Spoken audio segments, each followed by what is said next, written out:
Happy birthday to Megan. Happy birthday to you.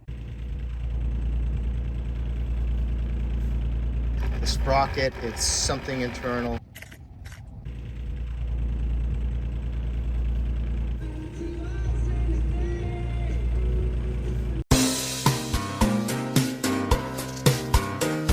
A circle is a shape with all points on the circle the same distance from the center point.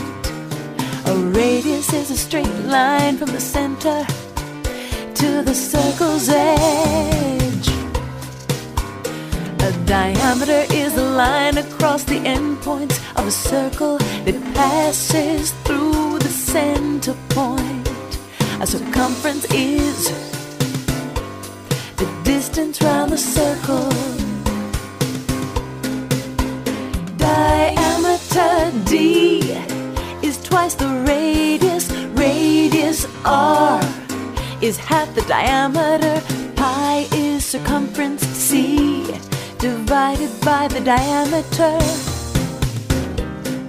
Pi is 3.14 approximately. Circumference is pi D or 2 pi r.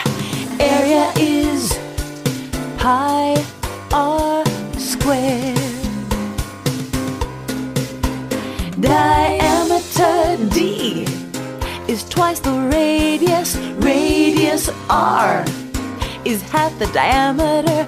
Pi is circumference C divided by the diameter. Pi is 3.14 approximately. Circumference is pi D or 2 pi r. Area is pi r squared.